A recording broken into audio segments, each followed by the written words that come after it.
वृद्ध पिता की रुला देने वाली कहानी। जल्दी जल्दी नींद में बिस्तर पर छूट गई पेशाब तो मनोहर जी साफ करने लगे थे, कहीं बहू बेटा ना देख ले। कल ही तो बहू काजल ने दूसरी चादर बिछाई थी, कितना सुना रही थी अपने बेटे की रवि, मतलब अपने पति की।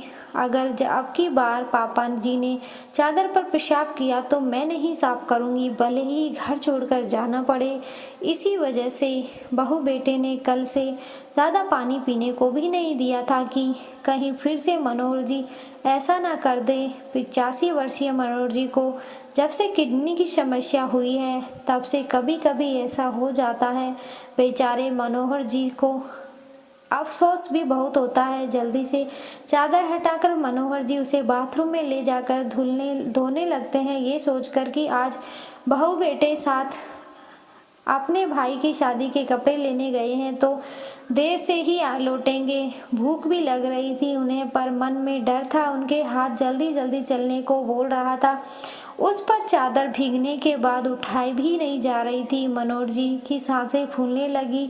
तभी उन्होंने सामने अचानक बेटे बहू को खड़ा पाया। वो बस इतना बोले, बहू अब नहीं होगा, मैंने साफ कर दी है बेटे।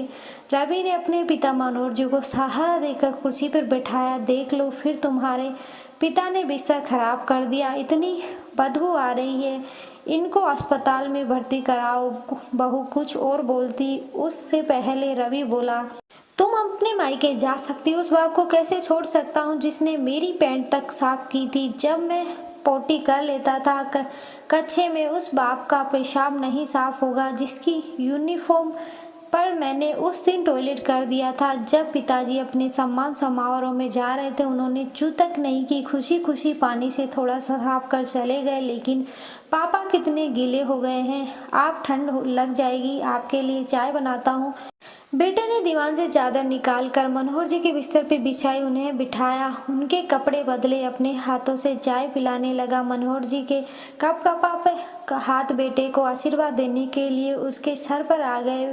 आंखों में भी नीर बह निकले थे। जिस धोती के कोरों से मनोहर जी पहुंचते जा रहे थे, सामने लगी पत्नी की तस्वीर को देखकर मन ही मन बोले, देख ले विमला, तू कहती मैं चली जाऊंगी तो कौन ख्याल रखेगा मेरा, हमारा रवि देख कैसे तेरे बुढ़ऊ की सेवा कर रहा है। बहू भी दरवाजे पर खड़ी पश्चाताप के आंसू बहा रही थी।